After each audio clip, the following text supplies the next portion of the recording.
dia! Estamos aqui, o Vem Club reunido. Temos a doutora Nara Medeiros, a doutora Daiane e a doutora Fernanda. Hoje temos uma dupla de rosa aqui, que é o uniforme daqui de casa, né? E muito felizes por estar compartilhando mais uma manhã de estudos. E hoje nós vamos falar sobre um tema que eu gosto muito, que são as varizes dos pés, os laser em tributárias, dentro da nossa série de laser tributárias, hoje focando em laser dos pés. Então, vamos lá. Vamos começar aqui a nossa apresentação. Bom, então, o endolaser nos pés é um tema que casa nessa nossa série de endolaser de tributários, porque é uma técnica muito pouco usada e a gente começou a fazer por incentivo de um grande amigo, o Willy Xi, que ele disse, a gente apresentou um trabalho sobre varizes nos pés, só que era flebectomia nos pés, né? Eu apresentei um trabalho e o Willy acabou nos levando para apresentar isso no Congresso Americano, e depois a gente publicou na Flebology, e o Willy veio com o segundo desafio, que foi dizer, por que vocês não fazem um trabalho comparando flebectomia dos pés com endolaser nos pés? E agora esse assunto voltou à moda do endolaser e a gente começou a revisar isso, e acho que vale a pena a gente colocar nessa série de endolaser de tributários, porque ele também é uma técnica interessante, a gente continua fazendo mesmo depois de ter aprontado esse trabalho, e a gente está bem satisfeito com essa técnica. Então, vamos lá. Esse caso aqui, esse paciente está com um pouco mais que 7, agora está com uns 10 dias de pós-tratamento. Então, eu quis trazer um caso recente mesmo, assim, desse mês, tá? Que é esse caso, é um padre, né, que ele tinha esse pé dessa forma que vocês estão vendo aqui, tá? Então, isso aqui é o que deve ser feito num pé desses, né? Eu penso que tem que ser feito tudo, tá? Tem que ser feito endolaser de tributárias, porque tem umas tributárias grandes, essas maiores, que são essa veia dorsal ali, grande, e talvez tenha espaço para flebectomia também, se for necessário, e claro que depois um clax vem bem nele, né? A espuma só que conforme a experiência da pessoa pode ser usada, mas eu particularmente não sou muito fã de espuma nos pés, que esse aqui já está pigmentado antes, imagina a facilidade depois de formar microtrombos. E aqui eu quero mostrar para vocês esse mesmo pé com uma semana de pós. Eu vou tirar a imagem da gente aqui para poder mostrar na tela cheia. Aqui está com uma semana do endolaser dessa veia dorsal ali.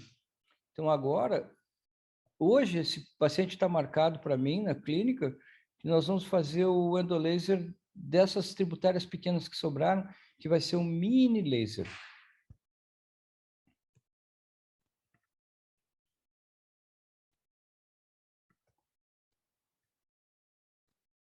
Aqui uma imagem de um laser do arco dorsal do pé, tá? Se vê uma fibra, nesse caso aqui dá para ver que é uma fibra radial, é uma foto já antiga da Biolitech, que é aquela fibra duplo anel, e se imagina que é uma fibra grande que veio de cima para baixo, e por isso ficou interessante essa foto aqui. Eu vou passar rapidamente a anatomia do pé, tá? O pé, primeira coisa que a gente foi estudar, assim, como é que funciona essa drenagem venosa do pé, a bomba do pé. A bomba do pé se dá pelas veias plantares, né? O arco plantar dorsal, o arco plantar que é formado pelas veias plantar medial e plantar lateral, e tudo deságua nas tibiais posteriores. Então, embaixo do pé nós temos isso aqui, ó, o arco plantar desaguando na tibial posterior, em verde, E as perfurantes, a principal delas é a perfurante do primeiro metatarsiano. E a gente teve a honra de escrever um capítulo do livro do Júlio Peclati com o Kikuchi, sobre varizes nos pés, e aqui eu propus uma classificação para as varizes dos pés. Uma classificação quanto à etiologia, classificando em primária, secundária safena, quando existe um refluxo de safena, que nem esse caso da foto anterior aqui, que existe um refluxo da safena que se comunica no arco dorsal e faz aumentar as varizes dos pés. Ou secundária perfurantes. Então, vou mostrar exemplos das... Agora, sim, quanto ao local das varizes dos pés. Então, pode ser quanto às varizes provenientes do arco dorsal do pé, das varizes dorsais superficiais, perimaleolares e das telangiectasias e varizes relacionadas ao plexo plantar superficial. Eu vou mostrar cada uma dessas. Primeiro, a do arco dorsal. Do arco dorsal é essa aqui, ó. É aquela mesmo da foto ali que apareceu o endolaser nela, tá? Formada pela veia marginal lateral e marginal medial, fazendo o arco que é a continuação da safena. Aqui a foto de um exemplo, né, de uma, porque existe o arco dorsal, mas as varizes do arco dorsal é uma classificação que a gente criou. As dorsais superficiais são essas aqui, ó, são aquelas veias retilíneas em cima do dorso do pé. Essa classificação é boa só para a gente poder dizer, isso aqui é uma varize do arco dorsal, é uma varize do dorsal superficial, para a gente poder entender melhor, especificar mais o que nós estamos tratando. Aqui, então, uma varize dorsal superficial, essas retilíneas em cima do pé que não são o arco. As perimaleolares é um nome já de estudo, né? São essas veias aqui. E as telangiectasias ou varizes relacionadas ao plexo plantar superficial. Isso aqui é chamado as veias de Lejar. As veias de Lejar, no passado, elas tinham uma importância enorme, eles achavam que elas constituíam uma bomba de impulsionamento da planta do pé. E hoje a gente sabe que não. O que a gente percebe na prática é que são veias que fazem muito coágulo, e é bem dolorido quando se trata com escleroterapia. Aqui uma classificação da enervação do pé. Então, são vários tipos de inervação, mas principalmente o fibular superficial, que é em cima do pé, que é ali no tipo 6, a gente vê bem direitinho, que é o nervo mais comum que a gente pega, que tem o risco de pegar quando se faz uma flebectomia.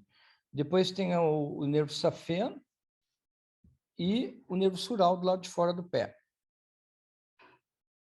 Aqui é um trabalho bem interessante de uma alemã chamada Schach, que ela, quando o paciente estava quase morrendo, ela injetava o contraste, acho que azul de metileno, e aí o paciente ia ao óbito com o arco dorsal, um trabalho muito estranho, mas muito útil, porque ele mostra o seguinte, que a distribuição dos linfáticos nos pés, ela não é concentrada, não é um feixe linfático que se tu pegar vai causar um linfedema. Elas são espalhadas. Esse é o termo que eu acho que é melhor definir isso. São linfáticos espalhados. Então, o risco de pegar um linfático numa punção, numa flebectomia, é maior, porém, o dano causado por isso é menor, porque é uma rede bem grande. Então, se pega um linfático, tem o outro do lado ali. Aqui eu vou falar um pouquinho sobre a técnica que a gente usa.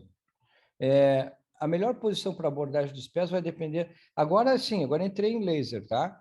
A melhor posição para abordagem dos pés vai depender da localização das veias.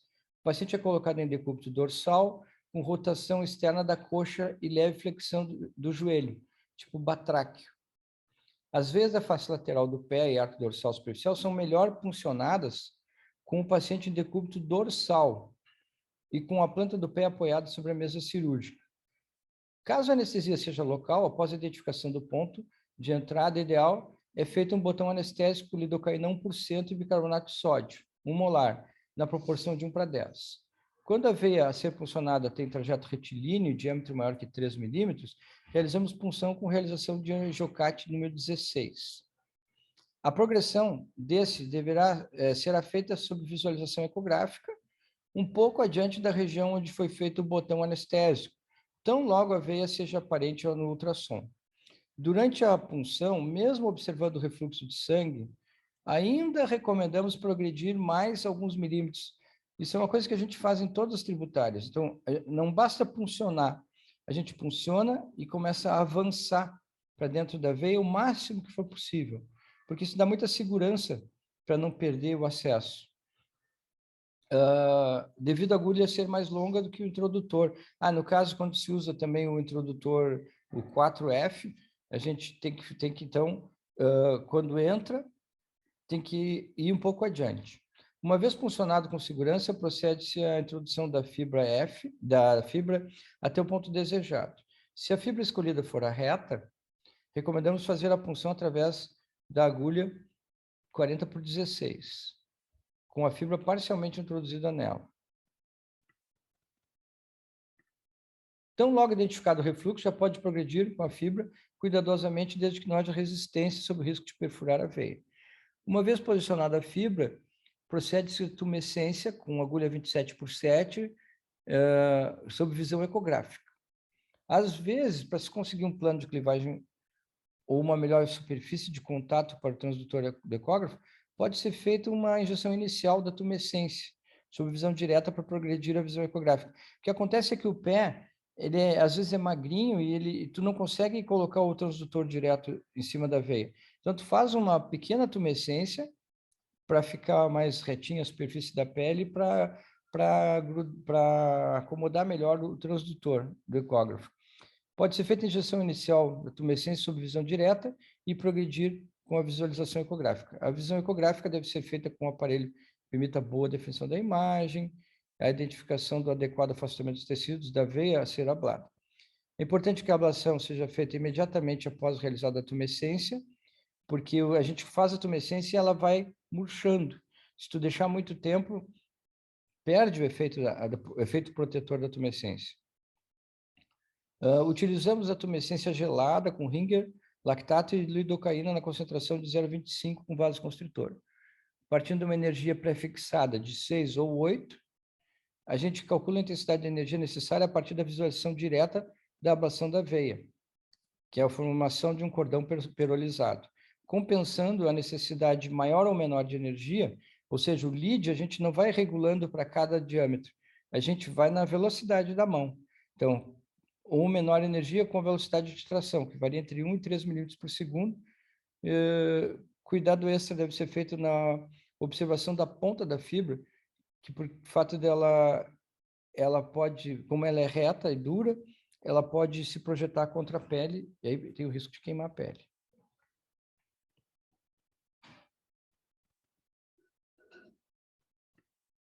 Ok? Aqui foi meio chatinho, porque foi bastante descritivo, mas agora nós voltamos à programação normal, tá? Aqui, então, é um caso de um laser do pé que eu fiz sábado agora. Aqui mostrando a punção, viu que eu falei que o transdutor não fica totalmente encostado na pele? E ali tá vendo a agulha, eu estou progredindo, eu já puncionei faz horas, ó. Eu só estou progredindo com o abocate todo lá para dentro, o máximo que eu puder, para dar segurança na hora de fazer a introdução da fibra. Aqui, então, uma imagem longitudinal da projeção da fibra. E aqui a tumescência, ó. Observa que a fibra está embaixo e a agulha está em cima. E a agulha faz o efeito protetor, ela se interpõe, a própria agulha da tumescência se interpõe entre a fibra e a pele. Então, ela vai abrindo espaço. Ok. Ela vai abrindo espaço. Aqui nós temos a projeção do metatarso sobre a pele, bem nesse ponto. Então, aqui tem que ter muito cuidado, porque existe o estreitamento. Isso aqui é um arco dorsal que nós estamos fazendo. E aqui, então, às vezes, a gente tem que também que afastar a fibra do osso, do periósteo, para não machucar, para não doer. Então, aqui vocês vão ver que com a tumescência, ó, Eu passei da fibra para baixo e eu vou fazer ela levantar a ponta agora. Sair um pouco, ó, aqui, ó. Eu afastei para formar um colchão que a fibra passe com segurança entre essas duas estruturas, sem pegar na pele e sem pegar no periósteo. Em seguida já começa a ablação. Ó, e interessante, a ablação é feita enquanto a auxiliar está fazendo a tumescência. Ela fica injetando durante a ablação. Então, aqui te vê ali em cima a sombra da agulha passando, ó.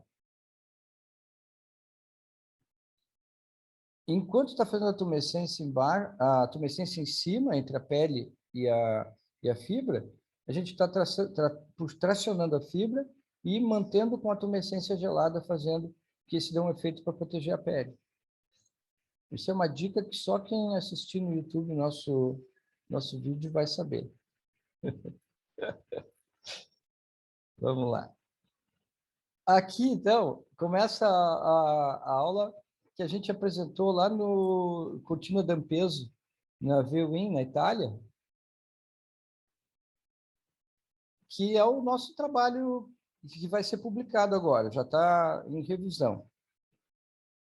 Então, laser e flebectomia, um estudo de 140 pacientes com 228 pés.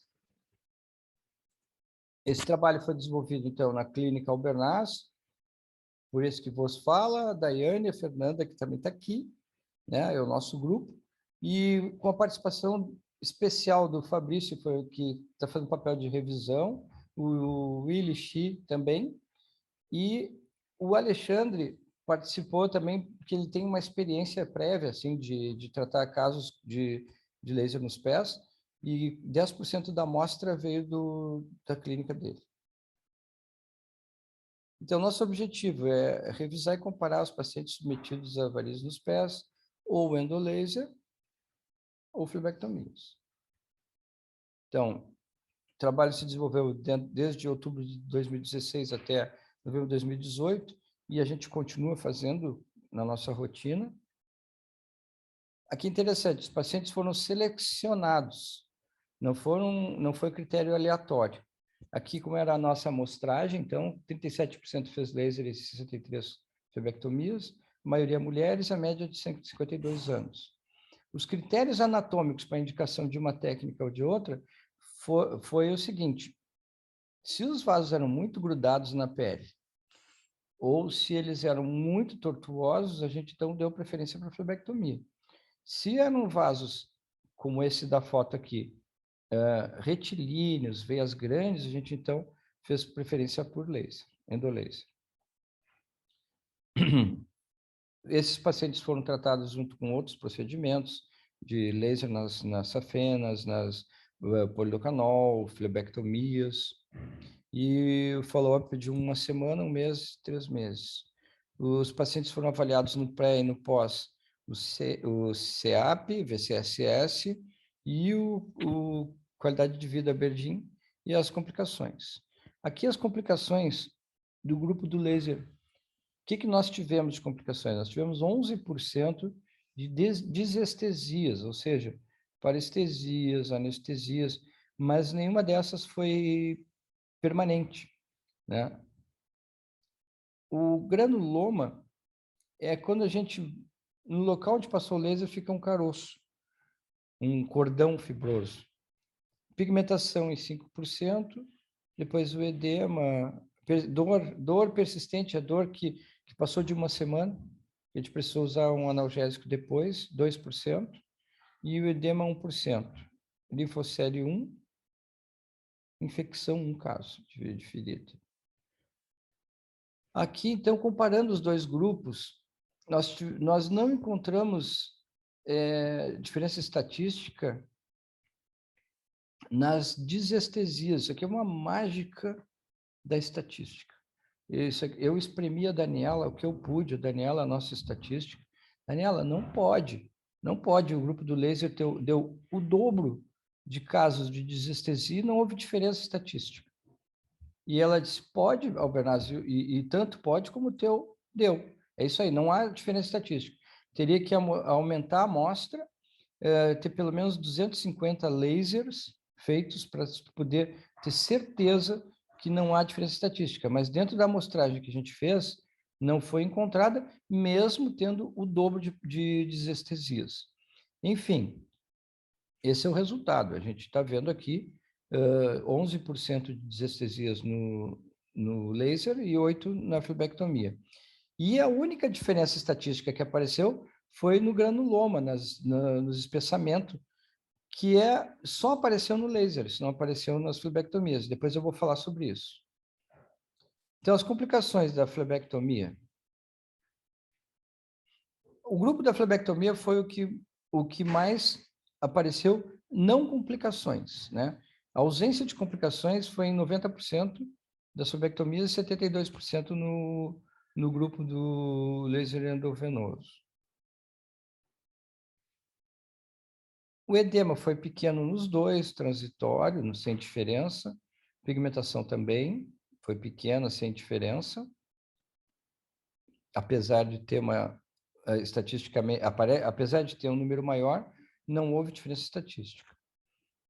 E agora falando sobre o endolaser.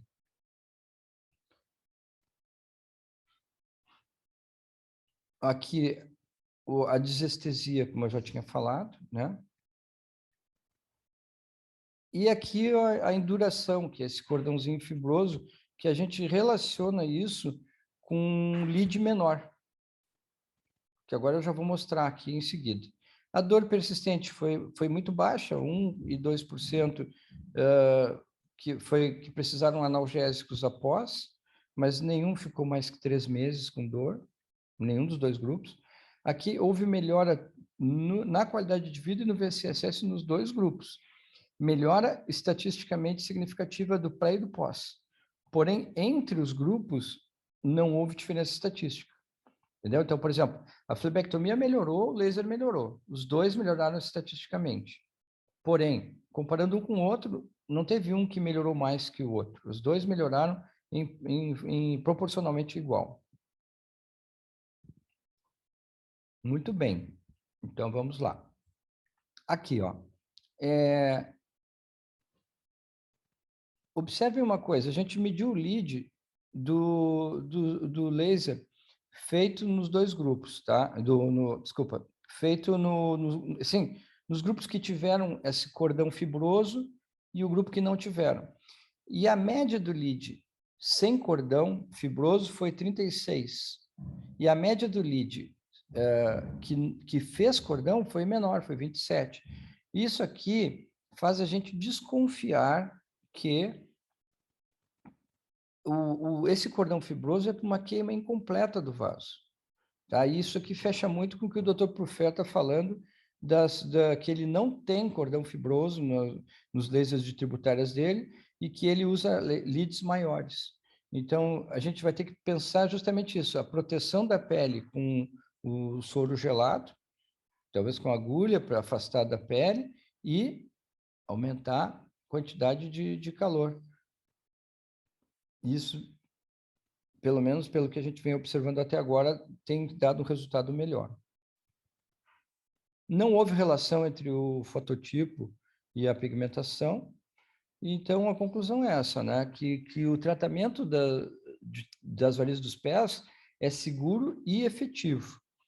E as complicações foram similares entre os dois grupos e similares à literatura de flebectomias que a gente tem até agora.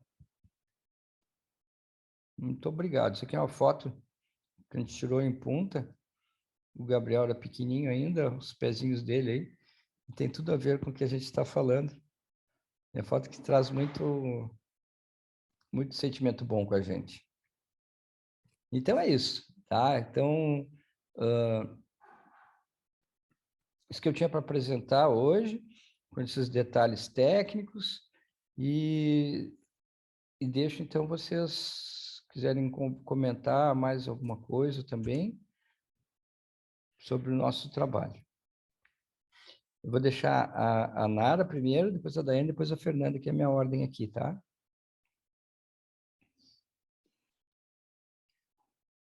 Olá, ótimo dia a todos. Então, uma excelente aula, Nossa, um excelente trabalho também, parabéns à clínica, todos aí envolvidos. E Obrigado. foi uma aula maravilhosa, Bernas. Na verdade, assim, foram dicas preciosíssimas ali, porque essa região do pé é uma região muito delicada. E como você mesmo iniciou a aula, usar a escleroterapia nessa região nem sempre é tão fácil e traz alguns resultados assim não desejáveis. Não, tanto pela presença de microtrombos ali, como você mostrou lá nas veias lejar, mas também uma outra coisa, quando você começa a aumentar um pouco a concentração para tratar essas veias mais calibrosas ali no pé, por exemplo, com a espuma de polidocanol, você também tem um risco maior de fazer a lesão ulcerada, até pela isquemia mesmo. A concentração maior vai levar a ter um risco maior dessas lesões em tipo úlcera, e ali você usar já um polidocanol 1% é bem complicado, 0,5% ainda há um risco de você ter essas lesões assim, desejadas de crosta, e um polidocanol já com concentração menor, você não consegue tratar tão bem veias tão calibrosas, né? Então, o endolaser aí, ele veio realmente, mais uma vez, para somar, e eu achei interessante um resultado em que houve uma linfocele com endolaser, né? E não tem casos de linfocele no trabalho com a flebectomia. Geralmente a gente até espera assim o contrário, né? Uhum. Pois Mas é. eu queria saber assim sobre esse caso, que vocês acham que levou a essa linfocele? Foi um caso de dolência de arco dorsal e a gente acessou de cima para baixo, de proximal para distal, assim, próximo do maléolo ali. E, e entramos um pouco acima, inclusive.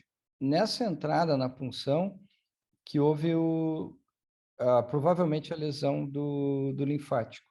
E foi uma lesão que ficou bastante tempo, incomodou, ficou a linfocele mesmo, né? E que a gente depois, com o tempo, foi com compressão e com cuidado ela foi. A gente usou a técnica que o Cazu gosta muito de falar, que tem uma moeda que coloca em cima para fechar. Mas antes a gente fez uma aspiração da linfocele e colocamos um pouquinho de polidocanol dentro do local onde era. E com a compressão ela respondeu bem. E Mas no caso da foi por punção. Hum? E no caso da punção, há uma preferência assim, se da direção dela ou é mais do tipo da veia mesmo? Ou há um Boa. protocolo assim, do tipo de punção? Boa pergunta. Agora, sábado, a gente fez esse caso e ele era um arco dorsal bizarro, assim, era bem largo mesmo. E a gente deixou os dois pontos de estratégia, porque o que acontece é que pode acontecer na punção, quando a veia não é tão grande assim, fazer um hematoma. E aí perder a punção. Então, nesse caso, vai para o outro lado, vai para outra ponta. A gente deixa os dois como uma estratégia e aborda pelo mais fácil, sempre procurando facilitar, né? Ah, ótimo, muito obrigada pelas dicas. Tá bom. Doutora Daiane, eu vou fechar aqui. Bom dia, parabéns pela aula, né? Eu acho que eu não sei quantas vezes eu já assisti essa aula, né? E a apresentação, enfim, mas sempre é válido, sempre a gente acaba lembrando de algum detalhe a mais, acaba pensando, acaba tendo um insight, eu acho que isso é bem bacana. Agora, essa questão, né, que o Dr. Prufer tem nos trazido, assim, também, que já era uma desconfiança da energia ser relacionada àquelas indurações, aquilo, porque isso realmente é uma coisa que a gente percebe que os pacientes, eles entendem, mas eles relatam bastante no segmento do pós-operatório, né? Quando fica aquele cordão fibroso no local da veia, os pacientes ficam, ainda não desapareceu, ainda está aqui, né? E daqui a pouco é alguma coisa interessante. A gente tem essa tendência, né, de baixar a energia quando está muito próximo da pele, quando uma veia é mais grudadinha ali na superfície com medo de lesão, né? Mas daqui a pouco uma boa proteção de soro com intumescência, como a gente faz uma intumescência bem importante, né? Daqui a pouco isso não pode resolver, né? Aumentar um pouquinho a energia ou manter a energia, não diminuir a energia nesses pontos, daqui a pouco pode ajudar a não ficar esse cordão, né? E eu acho que no mais era isso.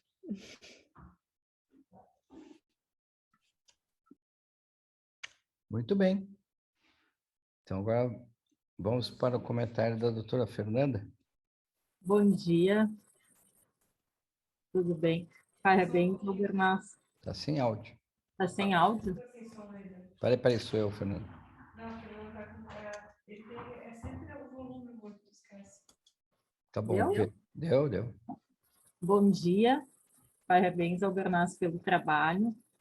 Bom, eu acho que, assim, eu acho muito interessante, né, o tratamento das veias dos pés com endolaser, né?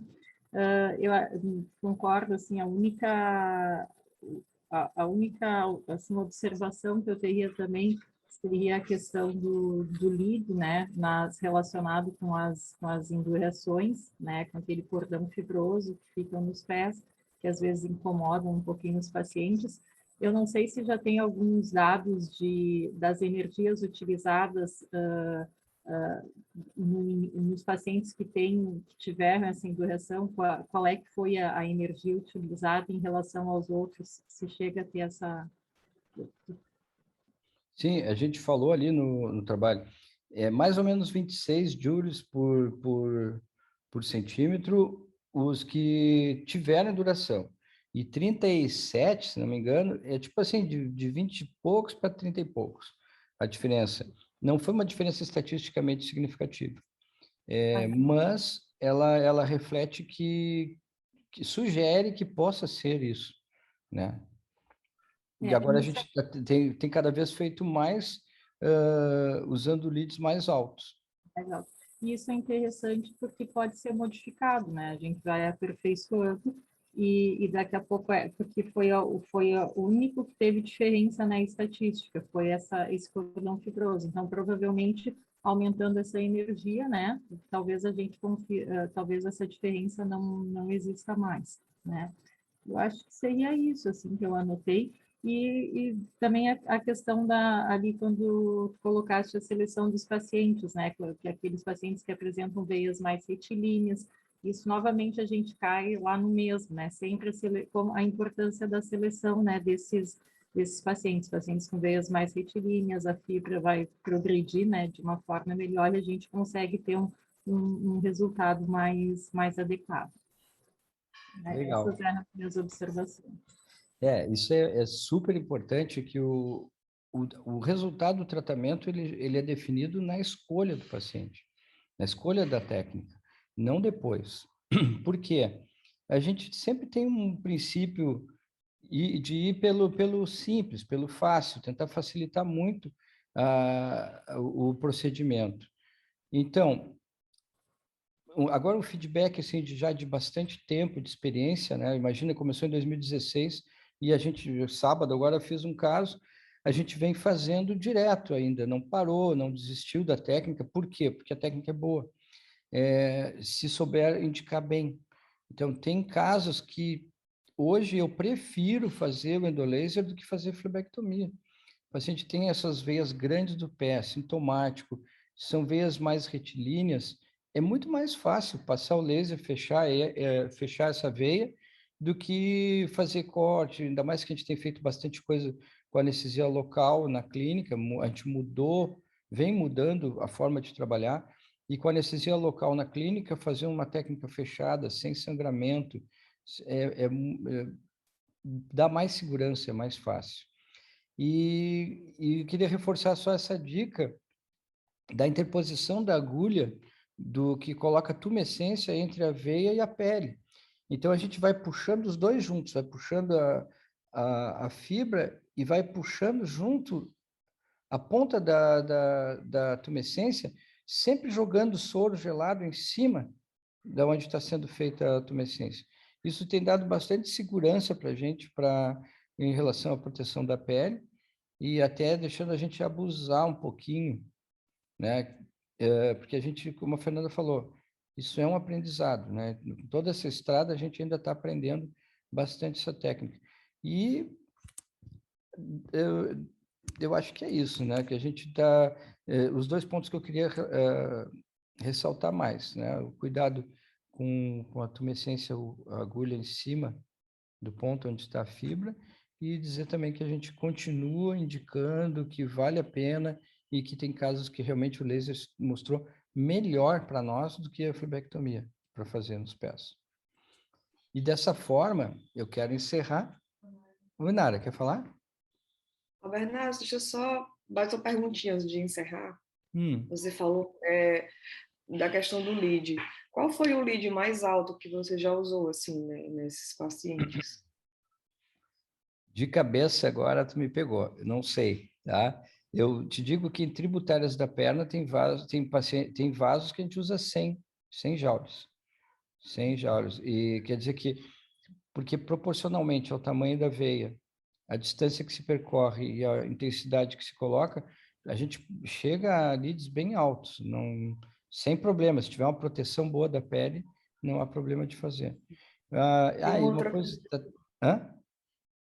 uma outra coisa que você só mais uma pergunta que você veio falando e veio à minha mente aqui sobre fazer o tratamento. Você costuma fazer mais ele estagiado ou se o paciente tem também refluxo safena, você faz ao mesmo tempo? Sempre que... É que a gente vem fazendo essa transição na clínica. A gente, até agora, até uns 2 anos atrás, a gente ainda fazia a maioria dos pacientes no hospital e com anestesia de um tempo só. Então, fazia o pé, fazia a safena, fazia tudo junto. Agora, a gente tem feito muito na clínica e passamos por um período de estagiado bastante grande e agora estamos tentando fazendo um tempo só, dentro do possível, né? Porque às vezes não dá para fazer por causa do limite da anestesia local. Mas a gente tem feito cada vez mais, temos com uma tendência a voltar a fazer em tempo só na clínica, com anestesia local. Uma coisa também que não foi falado, assim, que é interessante, que a gente tem visto que nos colegas que têm feito técnicas de tratamento tributárias, existe uma grande preocupação de cálculo de lead de cada veia. Então, eles usam fórmulas que pegam o diâmetro da veia e ali calculam quanto de lead que vai ser naquele segmento. Eu tenho uma impressão, nós vamos ter oportunidade agora, semana que vem, o doutor Amatuzzi vem falar, eu como nosso convidado, sobre a técnica da ATA, que é uma delas, e eu tenho uma impressão que isso acaba, talvez, dando um pouco de morosidade ao tratamento, que demore para fazer. Porque eu não sei, nós vamos tirar essas dúvidas com ele semana que vem. Mas a impressão que eu tenho é que tem que regular o lead. A cada momento aumenta a intensidade do laser, diminui a intensidade do laser, aumenta. Olha, aqui o vaso é maior, aumenta, diminui. Eu não sei se é isso, eu tenho a impressão que é isso. E a gente não faz isso, a gente fixa, por exemplo, se o vaso é maior, mais calibroso, a gente fixa em 8 watts no aparelho e vai tracionando mais rápido ou mais devagar, conforme a observação visual do que está vendo fechar. Então, está vendo o cordão branquinho aparecendo ali, tu está vendo se tem um ponto que ela passou, tu volta um pouquinho, ali. Nem chega a voltar, tu diminui um pouquinho a intensidade, porque é tudo muito perto, é muito simples de ver. Então, a gente usa, em vez de ficar mudando toda hora, a gente faz na mão no visual, vai olhando para ver se não ficou nenhum segmento que não tenha sido fechado adequadamente. E isso, pelo menos, dá bastante rapidez, assim, fica mais prático de fazer o procedimento. Mas com isso eu vou encerrar. Não sei se alguém quer fazer mais algum comentário, não? Não? Então, assim, só para avisar que nós temos 415 seguidores, tá? O pessoal comemora que a gente tem... nós temos 15 milhões de seguidores, nós temos 1 milhão, nós temos 415 seguidores, tá? Mas é uma turma fidelizada que está nos acompanhando. tenho recebido muito elogio do Vem Club nas redes sociais, tá? Principalmente pelo WhatsApp dos grupos, e o nosso objetivo não é objetivo comercial, e é justamente um trabalho que nasceu da nossa necessidade mesmo de se reunir e conversar, e de uma forma orgânica está crescendo bastante. Então, a gente está muito feliz, quer agradecer as pessoas que estão nos acompanhando, dizer que nós temos muitos amigos queridos que estão querendo participar, e a gente está vendo um jeito de poder contemplar isso, que a gente faça um grupo maior, mas que não perca essa coisa mais pessoal, assim, que é essa característica do nosso grupo. E assim o Vem Club está crescendo, né? Com muita felicidade. Dessa forma, quero encerrar desejando uma boa semana a todos e que seja mais uma semana abençoada, né? Como a Nara diz, uma ótima semana para todos vocês. Tchau.